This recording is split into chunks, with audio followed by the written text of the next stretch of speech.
Hello everybody, this is Sheikh Haris Jamal and Achal Amit Mudala. Welcome to our EW2 project. For our second project, we have built an analog spike detector. An analog spike detector is useful in many fields, for example, in neural and biomedical signal processing, in seismic activity analysis, and also it is used in voltage fault detection. This circuit operates in a dual plus minus 12 volts power supply, and it has four stages. The first stage is the instrumentation amplifier. For the instrumentation amplifier, we have used this circuit as reference. The reason for using an instrumentation amplifier is that it rejects common mode noise, and it also helps these two op amps help to shield the circuit from any external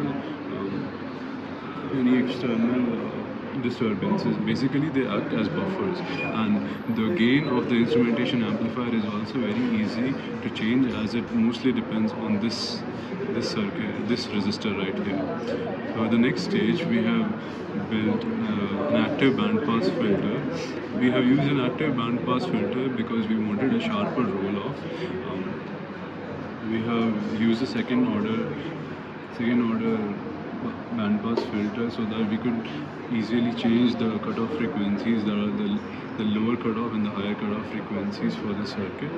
For the next stage, we have built a precision full wave rectifier. The use of a full wave rectifier is that it helps us to detect negative spikes as well. For example, when we are looking for voltage spikes, there could just be a fall in the voltage, which will also be detected using full wave rectifier. We have used a precision full wave rectifier from Texas Instruments, as using a normal full bridge rectifier would have too much voltage drop across the diodes, which was not acceptable. For the last stage, we have built a comparator circuit. The comparator circuit takes input from the full wave rectifier, and then it compares the given input to a threshold that, for example, here we have set the threshold at 4.5 volts, which is V4.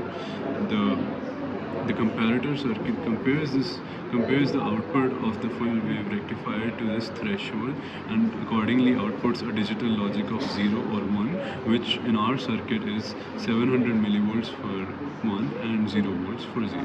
Now on to Achal for the LT Spice simulations. Hello, now let's see LT-Spice simulation. This is our instrumentation amplifier. Here, the values of the gain depend on all the resistances. In our case, the value of R3 and R2 are same, so the gain depends on R1 and R gain. Here R1 is 25 kilo ohm and R gain is 100. That means our gain for this amplifier is around 500.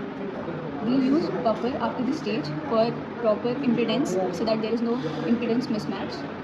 Now this is our filter, band pass filter. In this, the values are taken accordingly. For the low pass filter, for the low pass values to be 35 hertz and the high pass values to be 5 millihertz. After this stage, we have again used a buffer. Now this is a precision rectifier. For the precision rectifier, we use a paper, and the circuit is taken from the paper, and the values are taken accordingly. And this is our comparator. We can change the value of the threshold according to our preferences. Now let's see the simulation.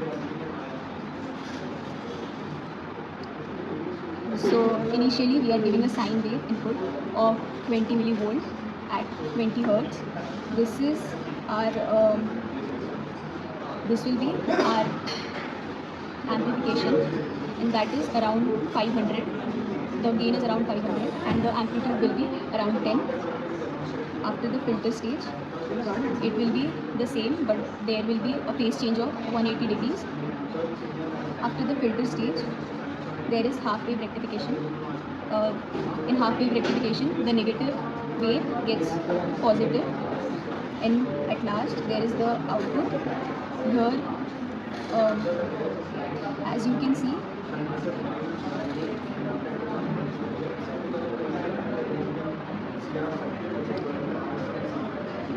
at the value above 4.5,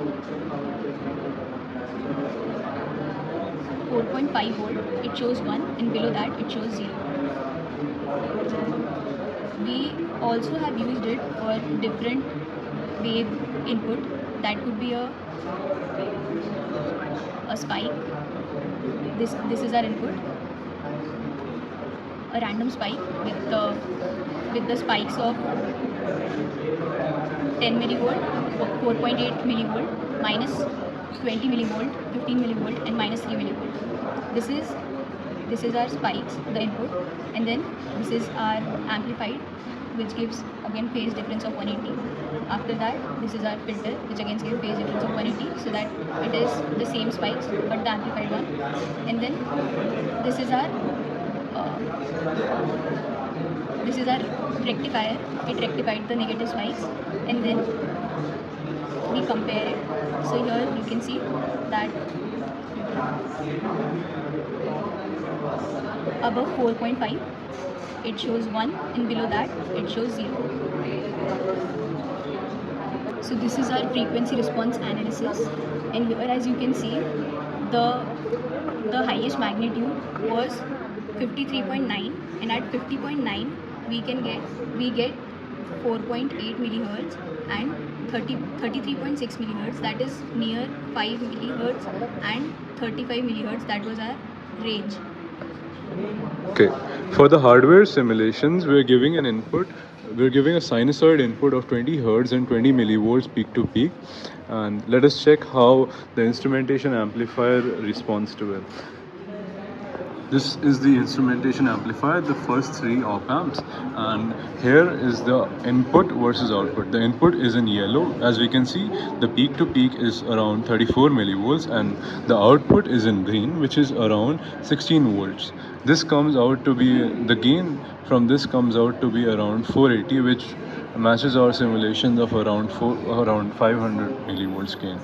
Let us now see the output of the filter. As we can see, there is not much attenuation in the signal, because the frequency of the signal is in the band pass range. But if we were to increase the frequency to, let's say, 100 Hz, the signal attenuates by a lot. Okay, now let us go back to the full wave rectifier.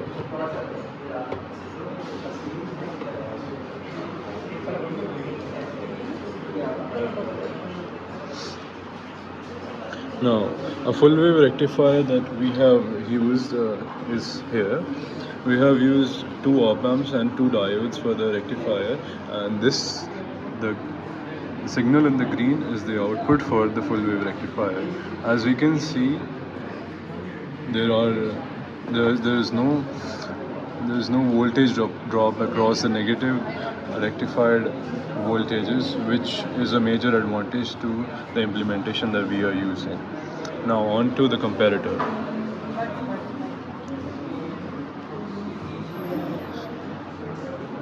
As we can see, the comparator is also working perfectly, and it is showing a digital logic of 0 when the threshold, which is around 4.5 volts, is greater than the input signal, and is showing 1 when it's smaller than the input signal.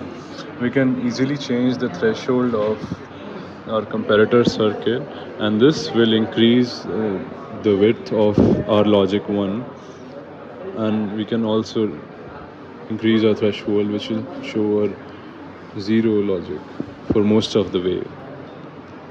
Now on to Archel for Arduino implementation. Here the yellow is the input taken through the Arduino. Our code generates random spikes, and the green one is the output. Green one will always be logic 1 or 0, logic 1 at 700 millivolt and 0 at 0. As you can see, the smaller spikes are not getting detected while the higher spikes are getting detected. This depends on our threshold. The spikes above our threshold will get 1, and below that will be 0. As you can see, the threshold in this case is 2.71. So above 2.71 it shows 1 and below that it shows 0. Now we are checking the frequency response analysis for our filter. Here the minimum frequency we have taken is 10 Hertz because that is the minimum frequency that a DSO has. But for our circuit the minimum frequency is 5 millihertz and the maximum frequency is 35 Hertz.